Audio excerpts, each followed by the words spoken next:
Vamos lá para Romanos, nossa carta que estamos estudando sempre essas noites de quarta-feira. E hoje já estamos aqui no capítulo 7. No estudo passado, nós vimos a primeira parte do capítulo 7, do versículo 1 até o versículo 6. Que foi justamente a parte em que o apóstolo Paulo começou fazendo a ilustração sobre o que é a lei, o sentido da lei, e fazendo a comparação com aquela questão do casamento, que a lei só se impõe, não é, enquanto a vida, mas se a pessoa morre, a lei já não tem mais poder sobre ela. E tudo isso Paulo usando para falar qual era o lugar que a lei ocupava nessa questão da justificação pela fé.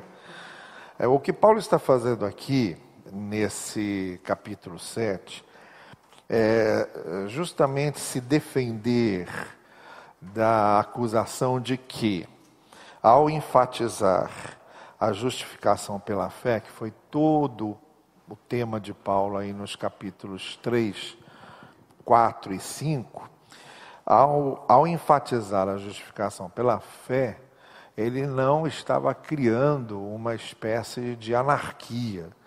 A acusação que os judeus faziam a Paulo é de que ele estava desprezando a lei, como se agora estivesse querendo ensinar os crentes de Roma a viver independente da lei, a fazerem o que queriam, uma vez que a lei não servia para justificação, que nós somos justificados pela fé.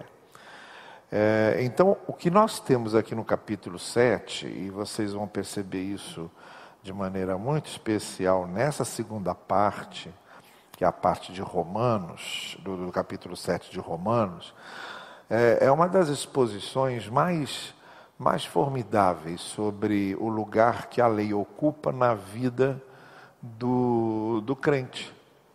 Então, todo o envolvimento de Paulo até aqui foi para mostrar que a lei não pode nos salvar, que ela não nos justifica. Ninguém consegue cumprir a lei de modo perfeito a ponto de ser justificado por ela. É esse o ponto que Paulo está defendendo. Agora, ele está aqui contra-argumentando possíveis interpretações dadas muito especialmente por esses que vinham do judaísmo para o cristianismo. O que o apóstolo Paulo estava querendo deixar bem claro é que o fato de nós não sermos justificados pela lei não elimina uma série de outras coisas que a lei faz e realiza.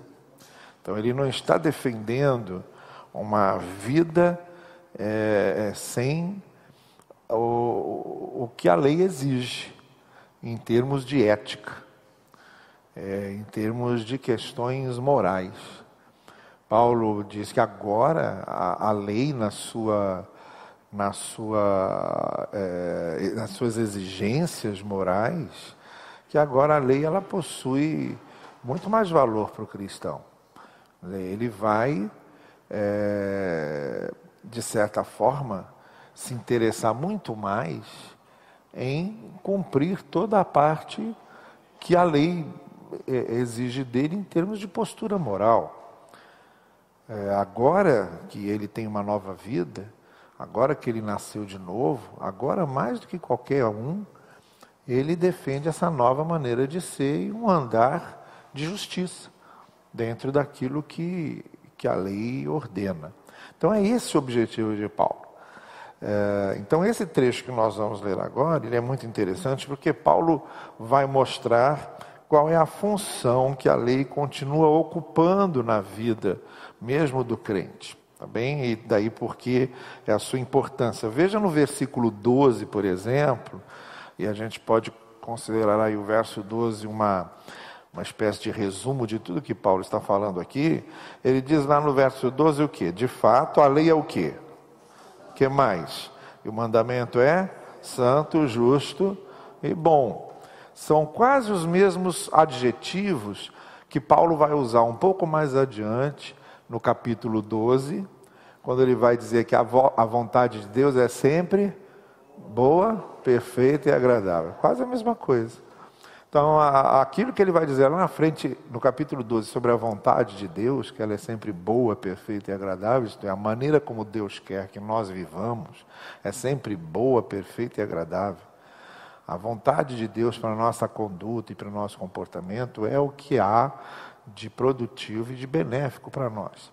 A mesma coisa ele está dizendo aqui sobre lei, porque afinal de contas, lei e vontade de Deus é a mesma coisa. A lei expressa o que é a vontade de Deus para a nossa vida. A lei mostra de que maneira nós devemos viver de acordo com a vontade de Deus. Então, mais uma vez, ele não está desprezando a lei no que ela possui de valor moral para a conduta. Ele só mostrou até agora que a lei não serve para justificar, porque não há ninguém que consiga cumprir a lei e tentar mostrar isso a Deus como uma autojustificação. Nós somos justificados pela fé em Cristo.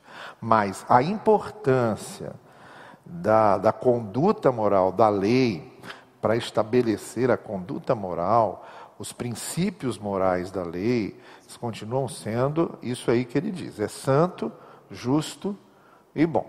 Então, deve ser preservado quanto a isso. Vamos ler essa primeira parte do verso 7 até o verso 11, onde o apóstolo Paulo está dizendo o seguinte: que diremos então? A lei é pecado? De maneira nenhuma. Isto é, a lei não é uma coisa ruim. De fato, eu não saberia o que é pecado, a não ser por meio da lei. Pois, na realidade, eu não saberia o que é cobiça se a lei não dissesse, não cobiçarás. Mas o pecado, aproveitando a oportunidade dada pelo mandamento, produziu em mim todo tipo de desejo cobiçoso. Pois sem a lei o pecado está morto. Antes eu vivia sem a lei, mas quando o mandamento veio, o pecado reviveu e eu morri. Descobri que o próprio mandamento, destinado a produzir vida, na verdade produziu morte. Pois o pecado, aproveitando a oportunidade dada pelo mandamento, enganou-me e por meio do mandamento me matou. Então vamos entender bem o que é que o apóstolo Paulo está dizendo aqui. O problema não é a lei. Então Paulo começa dizendo o seguinte: a lei não é o pecado. A gente conhece o pecado por causa da lei. A lei mostra o que é o pecado. Ela em si não é pecado. Então nós não somos condenados por causa da lei. Quer dizer, não é porque existe a lei que nós somos condenados. Nós somos condenados por causa do pecado. Isto é, nós temos culpa por causa daquilo que fazemos e não por causa do que é a lei. E aí ele começa a enumerar aqui uma série de coisas. O que eu queria mostrar para vocês é como nesse trecho, o apóstolo Paulo vai desenvolvendo a ideia do que é o pecado e todo o processo do que o pecado faz conosco e de como a lei opera nisso tudo. E nós podemos fazer aqui uma espécie de um paralelo entre o próprio processo da queda em Gênesis 3. Vocês querem ver? Olha só. Veja, por exemplo, o que é que Paulo está dizendo lá no verso 9. Antes ele dizia: antes eu vivia sem a lei. É um tempo em que você não sabe o que é certo e o que é errado. Você nos retoma lá para o tempo da inocência do paraíso. Quando Deus criou o primeiro casal, e no jardim ali, desfrutando de tudo que Deus havia preparado para eles, eles eram inocentes. Não havia pecado. Não haviam cometido pecado. Eram inocentes. Então eles não tinham nem o mandamento, nem o pecado. Não tinha o mandamento antes. Mas aí, diz o apóstolo Paulo ali, ainda no versículo 9, ele diz assim: quando o mandamento veio, houve um momento também lá no jardim que o mandamento veio. Qual foi o momento em que o mandamento veio lá no jardim? O que aconteceu? Qual foi o momento em que o mandamento veio lá no jardim, na experiência de Adão e Eva? Quando foi que isso aconteceu? Isso, quando veio a proibição, Deus dizendo: vocês podem comer de toda a fruta, todo fruto que está no jardim, menos nesse fruto da árvore do bem e do mal, da árvore que está no centro do jardim, desse aqui vocês não vão comer. Então veio o mandamento. Quando veio o mandamento, aí o apóstolo Paulo no verso 9 ele diz assim: o pecado reviveu, isto é, quando você tem o mandamento, vamos voltar um pouquinho lá quando ele diz no verso 7, na realidade eu não saberia o que é cobiça se a lei não dissesse não cobiçarás.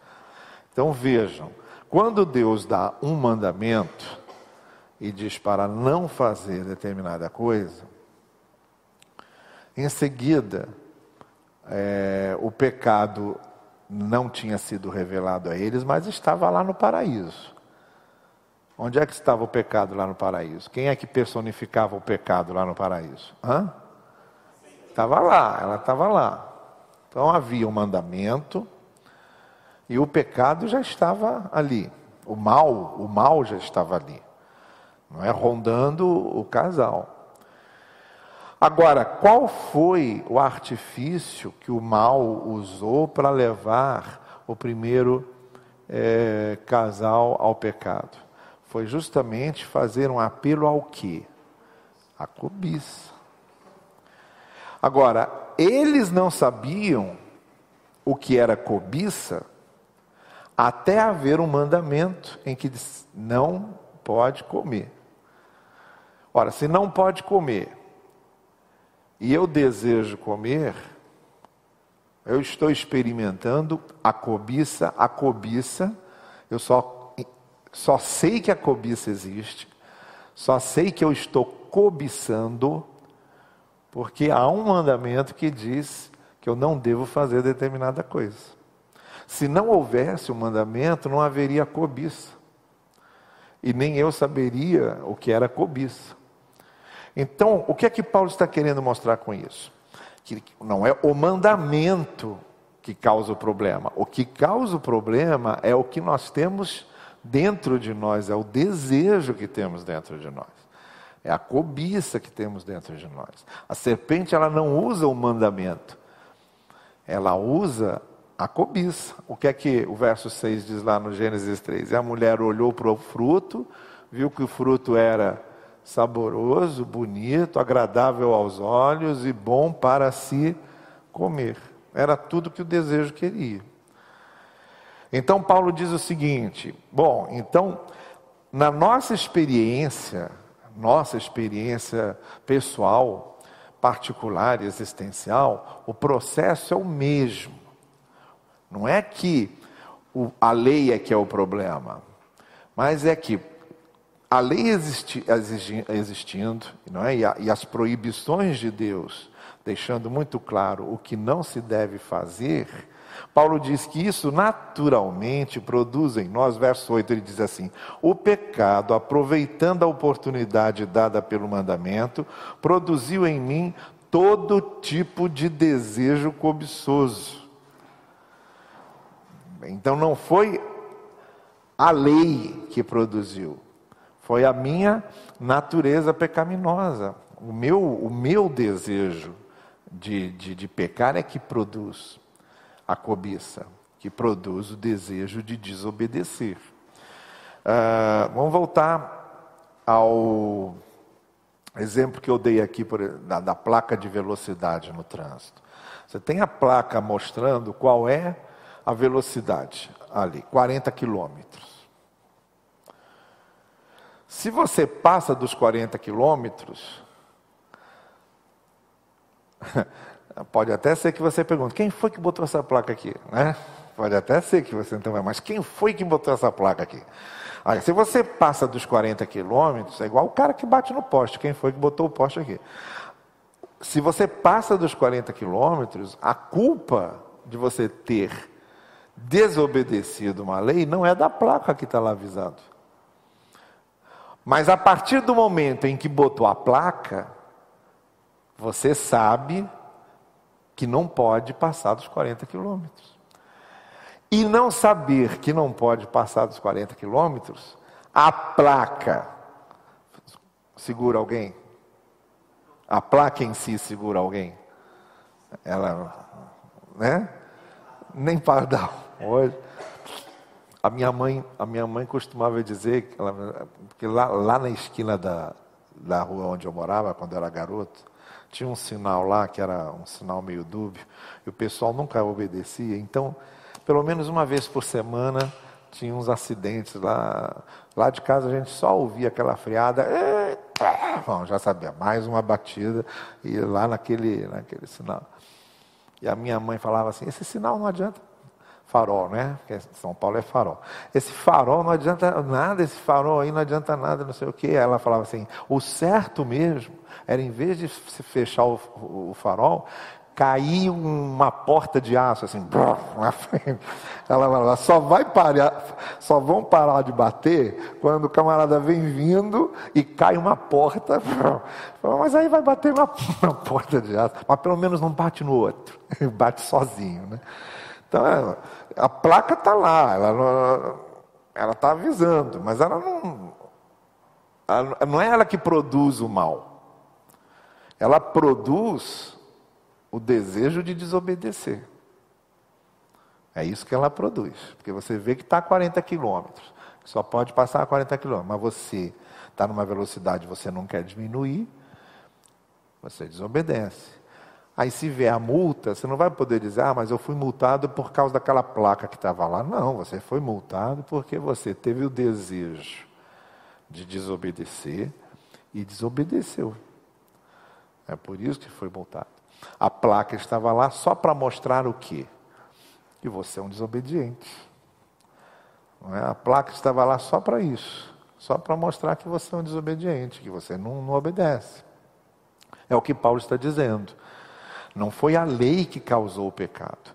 A lei apenas ela mostrou que nós somos pecadores a partir dos desejos cobiçosos, da concupiscência que nós temos. Ele usa essa palavra no verso 8, ele usa a palavra aproveitando a oportunidade.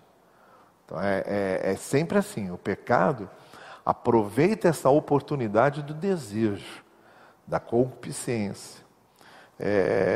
A gente já falou aqui isso, mas é como se fosse aquela história do cavalo de Troia.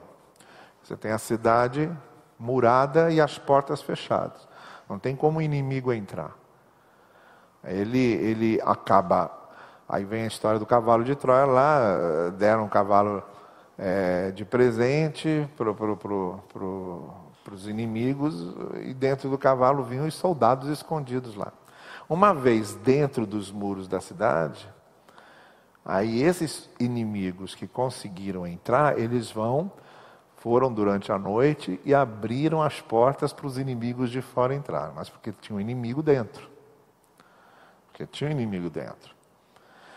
A ideia de Paulo de oportunidade é a mesma coisa. Ele diz, o pecado ele aproveita a oportunidade do desejo. O que é a tentação? A tentação é justamente quando é mostrada uma oportunidade de você atender a um desejo interior seu. O desejo interior seu só não é tentação. E a oportunidade só sem o desejo também não é tentação. Se você nunca vê placa ali, por exemplo. Você já viu alguma placa numa construção? Não coma esses tijolos? Não existe isso. Não tem. Não coma esses tijolos. Não existe. Por quê? Porque não há.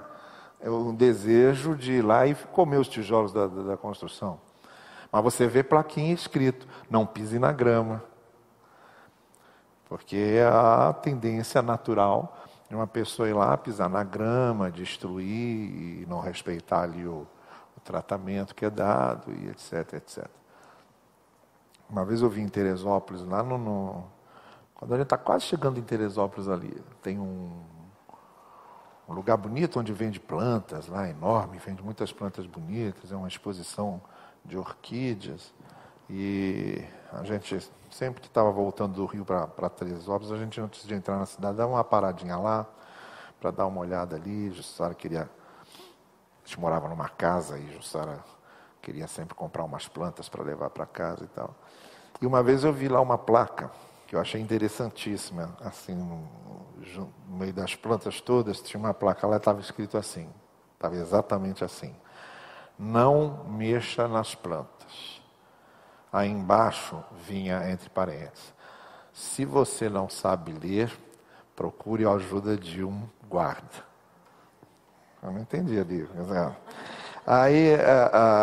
Mas aí você tem a placa, né? Você tem a placa, por quê? A placa sempre tem a ver com aquilo que a gente deseja. Então, a tentação é justamente o casamento entre o desejo e a oportunidade. Uma pessoa, a oportunidade vai em cima do nosso ponto fraco. A tentação é justamente o que o inimigo faz. O que o inimigo faz é abrir uma oportunidade para atingir o nosso ponto fraco.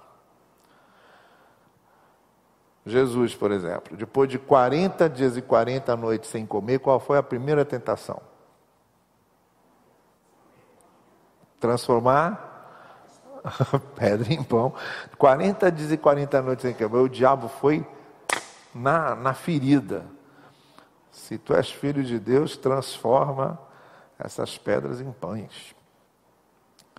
Então é a oportunidade. Então havia ali o desejo de Jesus comer, e a única coisa que o diabo fez foi abrir oportunidade para que o pecado se consumasse. Então Paulo está dizendo assim, o que a lei faz é mostrar isso, mostrar que o pecado se aproveita da oportunidade para atingir o desejo e nos seduzir pelo desejo, por aquilo que nos atrai, e normalmente em cima do nosso ponto fraco. Então o que Paulo está dizendo aqui também é o seguinte: bom, a primeira coisa que o pecado faz, então, é revelar. A primeira coisa que a lei faz, qual é a função da lei? Se a lei não serve para justificar, o que é que a lei faz? Em primeiro lugar, a lei revela o pecado. Ela é que diz: não cobiçarás. A gente só sabe que não pode cobiçar porque a lei diz: não cobiçarás. Isto é, a gente só sabe o que é pecado porque a lei avisa que é pecado. Porque a lei mostra: não faça isso porque isso é pecado. Não é? A partir dos 10 mandamentos, onde você tem o resumo praticamente de toda a lei moral do ser humano. Então, a primeira coisa que a lei faz, revela o que é o pecado. Isso aqui não é para fazer, porque isso aqui é pecado. Vai contra a vontade de Deus. Essa é a definição de pecado. Pecado é tudo aquilo que vai contra o que Deus estabeleceu para o nosso bem. E quando a gente vai contra aquilo, contra o que Deus estabeleceu para o nosso bem, nós estamos pecando. A segunda coisa que a lei faz, ela provoca o desejo. Ela abre a porta para o desejo. Quando você sabe que não pode, é aí que o seu desejo se manifesta. Muito mais intensamente. Muito mais intensamente. E isso começa desde muito novo. Tem no livro Confissões de Agostinho, tem um capítulo ali, quando Agostinho está começando a falar dos seus desejos infantis. Quando ele começa a mostrar que muito novo ainda, muito novo, ele já intuía o que não podia e o que podia fazer. E já tinha uma propensão natural para fazer o que não devia. E normalmente pais e mães percebem isso também com muita clareza. A gente percebe claramente que os filhos, a partir de um momento muito recente, ainda bem novinhos, a gente percebe que as criaturinhas sabem que estão fazendo a coisa errada. Elas sabem que não devem fazer aquilo. E a gente começa a perceber que elas estão fazendo já com o sentimento de que estão desobedecendo. O ser humano tem já essa... Então Agostinho, por exemplo, fala quando ele tinha 5, 6 anos de idade, de umas peras que ele roubou, de um carroceiro que vendia frutas, e como é que ele chega por trás com 5, 6 anos de idade, como é que ele chega e rouba as peras. Aí ele fazendo uma análise, ele fala, mas eu não estava com fome. Meu pai era um advogado proeminente na cidade, jamais eu precisaria roubar. O que me fez fazer aquilo? O que é que me deu prazer de ir lá? O prazer de me apropriar do que não é meu. O prazer de romper uma lei.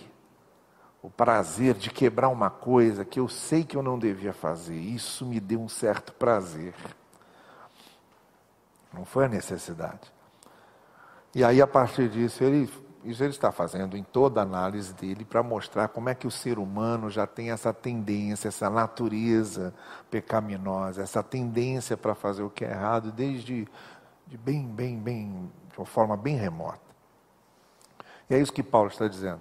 A lei, ela provoca isso, porque ela mostra o nosso desejo. Quando ela proíbe, é aí, porque às vezes, só porque está proibido, é aí que nós temos o desejo muito mais multiplicado para fazer aquilo que nos foi proibido. E a terceira coisa que Paulo fala é que a lei condena o pecado.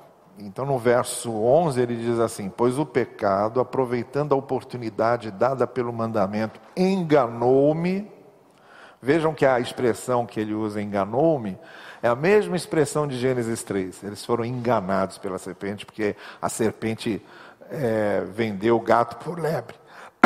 Prometeu que eles seriam iguais a Deus, prometeu uma coisa que não podia dar, e eles se deixaram enganar. Paulo diz, olha, o pecado me engana, e por meio do mandamento, que eu sei que eu não devia desobedecer e acabo desobedecendo, ele diz, me matou.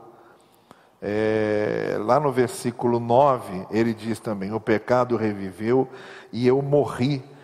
Porque o pecado, ele não só revela, a lei não só revela o pecado, a lei não só provoca o desejo, mostra como a nossa natureza cobiçosa nos impulsiona, e a lei condena.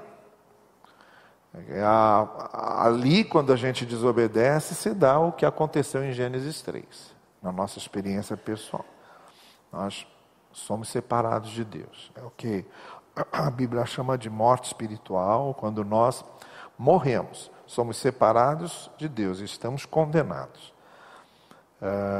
Porque a lei, ao mesmo tempo em que ela é a placa dizendo para não passar de 40 quilômetros, ela é também o pardal que multa. Ela revela, ela provoca e ela condena. Então o que Paulo está mostrando? Está mostrando que a lei tem toda uma função nesse processo de pecaminosidade do homem. E ainda tem uma outra parte aí no final do capítulo 7 que a gente vai deixar para quarta-feira da semana que vem. Mas esse processo todo que o apóstolo Paulo está descrevendo é muito importante, porque como eu disse para vocês na quarta-feira passada, depois que a gente é justificado pela fé, isso não acaba.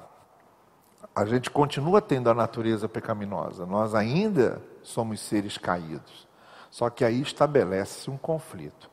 E tudo que Paulo está falando aí, no capítulo 8, ele vai falar sobre o que é uma vida na graça conduzida pelo Espírito para nos ajudar a vencer os nossos desejos pecaminosos. Porque o desejo está aí.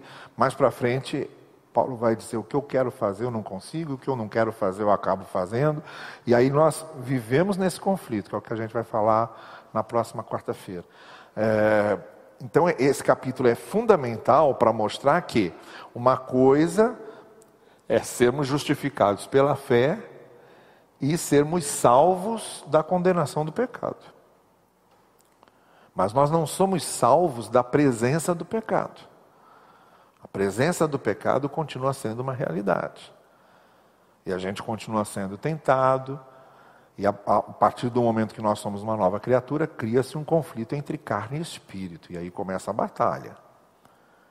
E é nessa batalha que o apóstolo Paulo vai descrever como é que o Espírito Santo vai atuando na gente, que é o tema do capítulo 8. Mas importa sabermos agora justamente esse processo todo da participação da lei nisso aí, e para nós sabermos que ser justificado pela lei, pela fé, não é desprezar a lei. Ela continua tendo uma grande importância, porque a obediência à lei, andar nos caminhos da justiça, obedecer à vontade de Deus, fazer o que é da vontade de Deus em termos de conduta e de comportamento, isso é que vai definir o que é o processo de santidade, o caráter de Cristo sendo formado em nós. Então, ser justificado pela fé, em absoluto, não significa desprezar a lei e nem desprezar os mandamentos de Deus. Pelo contrário, é obedecê-los muito mais, guardá-los muito mais. E agora temos um motivo muito maior para andarmos nos caminhos do Senhor, que é o fato de nós termos agora essa nova vida, que nos ajuda, que nos possibilita que isso aconteça, tá bem? Mas a gente vai voltar na quarta-feira próxima para falarmos sobre esse conflito básico, fundamental aí entre carne e espírito, que é o tema próximo do apóstolo Paulo nesse texto, tá bem?